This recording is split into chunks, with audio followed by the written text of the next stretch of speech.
Hello, welcome to Computer Tech and More. Today we're going to be taking a look at the SteelSeries Rival 650 wireless gaming mouse.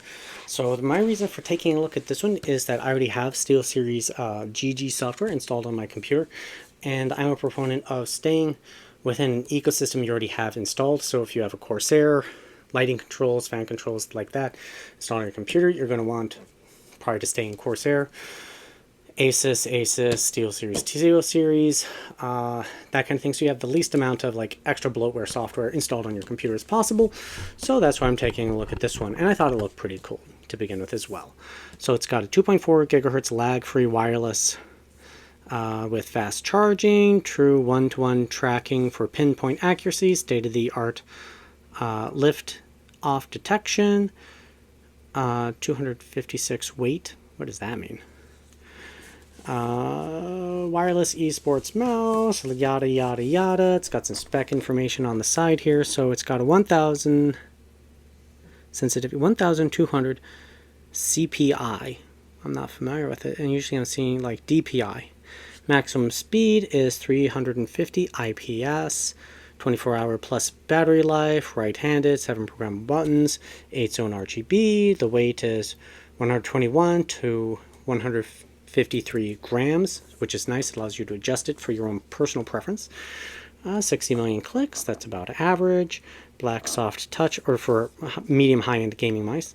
Black soft touch, 15 minute equals 10 plus hours. Maximum speed is 50 Gs. Liftoff is 0.5 to 20 millimeters, 2.4 gigahertz.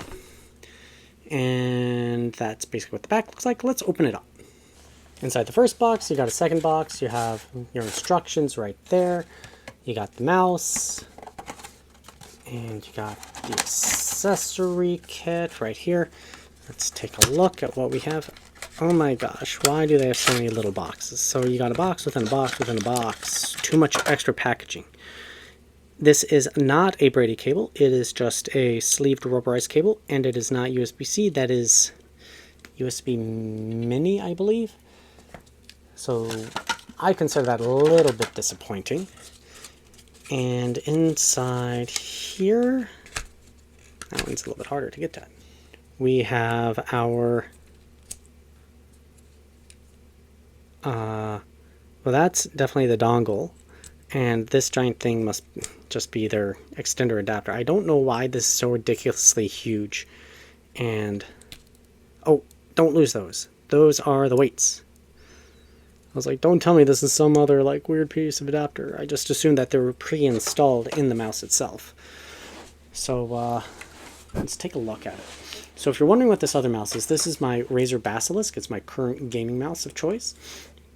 And my hand size is, I wear medium-sized gloves, and I think I got fairly short fingers for my hand size with a large palm. So that should kind of tell you how it's overall going to fit if you have a similar hand. So I hold this mouse like this, generally a little bit off or pressed down, where it's kind of not fingertip and not claw grip. It's kind of halfway in between. So this mouse does have, let's do the walk around. This mouse has a rubber pad, I'm going to call it, right there to help with gripping for your thumb to be comfortable. But because it's missing this little, what do I call it, landing pad, the thumb will drag on the mouse surface a little bit. So you could rest it directly on the buttons, I guess, which is fine, but then you have to like kind of be conscious of where your thumb is, as opposed to just being able to rest it wherever you want. So I'm going to call that a little bit of a downside, but not overall. You got it. So my standard grip, this lends itself to a claw grip, I think. In order for me to reach this front button, if I wanted to use it, I need to be in a full claw grip. And then I'm not using the scroll wheel very well, because I'd be in this very odd hand position. For my standard grip, I'd be back here. I would not be able to access that at all, but I can get to these two very easily. So depending on your hand size, you may end up not using this one. You may use these two you would use. So I don't know. It depends on your own kind of personal preference for how you like the feel. The scroll is unadjustable. That's just a different click. That's just a different click. You got that. There's the bottom. You got your on-off switch. your connect pairing, the sensor, and boom. Off. Boom. There, you can install the weights. So I guess in theory you could just install like one weight on here, no weights on here. Yay! Just use it without anything. That would be kind of funny actually. But you would lose, well, where's the sensor in this? How does that work? Ah, it's got pogo pins to push on the switches inside there. But I would probably put one weight and one weight as my minimum, or just use it without any weights. Personally, I think it's, so feeling this one's heavier, but not by, no, I'm going to say this one's lighter than this standard weight. So this is already a heavy mouse. The covers on it are rubberized. Let's take a listen to how the mouse sounds.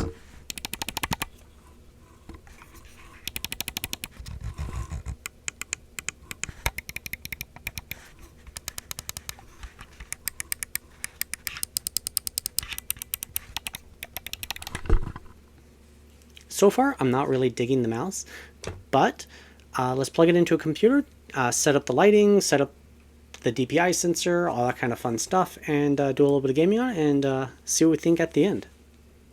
Okay, well, I really tried to get NVIDIA's recording to work well so that I could just screen capture rather than recording it through my camera, but for some reason the mic audio just sounded really bass heavy, so I'm going to screen record. Record my screen with my camera, unfortunately. I hope to get it figured out in the future, but it wasn't in time for this video. But in the software, you click on your applicable device in the GG software, and now I have the menu options. So in here, you can select what each of the different mouse buttons does by clicking on the button over here, and you basically can give it a secondary or new primary functionality. I'm not going to go ahead and change any of those because I'm perfectly happy with it. But B7 is currently the default pixels per inch changeover. So you'd have two settings. So you'd have sensitivity 1 and sensitivity 2.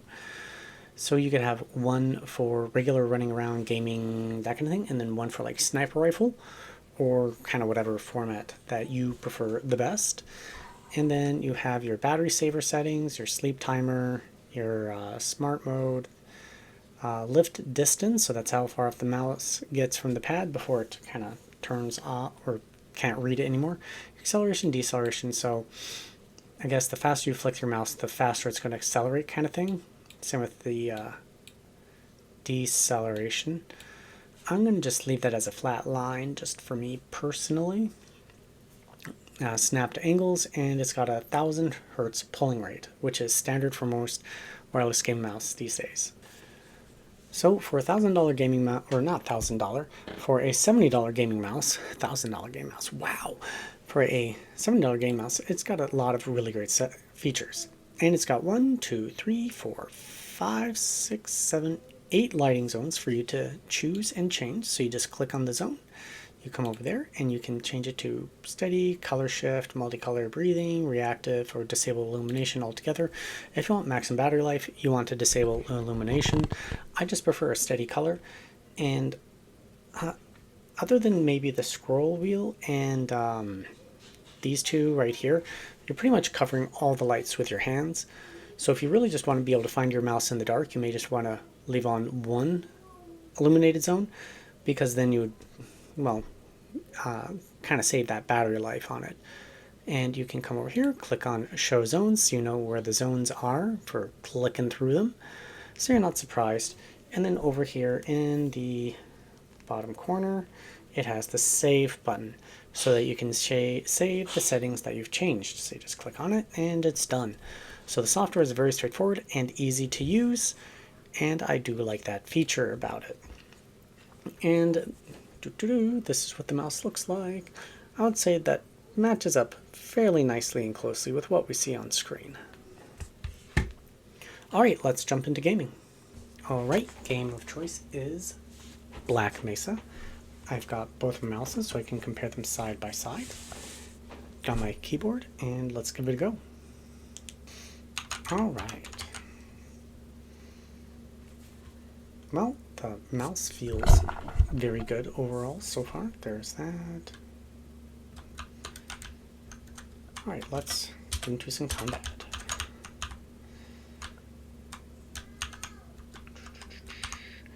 Let's just run out.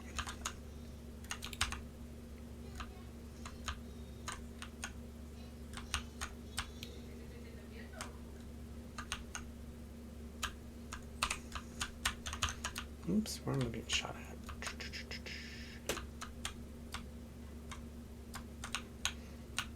Accuracy feels very good so far.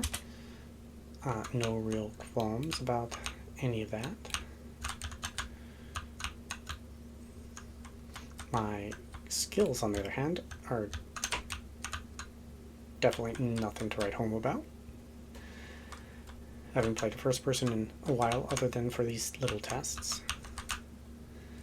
But it feels pretty good.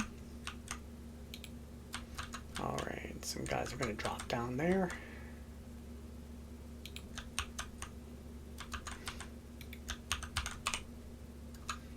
If I survive, ooh, 11 health.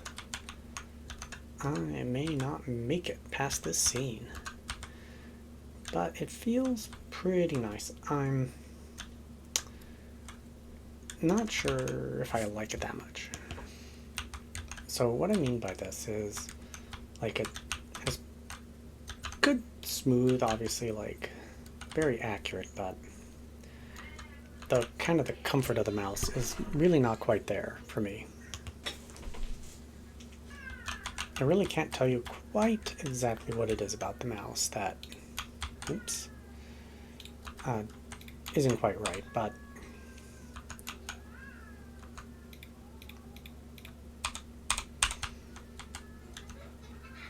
it's just a little bit off. I find everything about it smooth. I can easily track where I want to go with aiming on the mouse. So it's not like it's bad, it's just not, I'm going to say what I prefer. Oh, I'm going to die right here.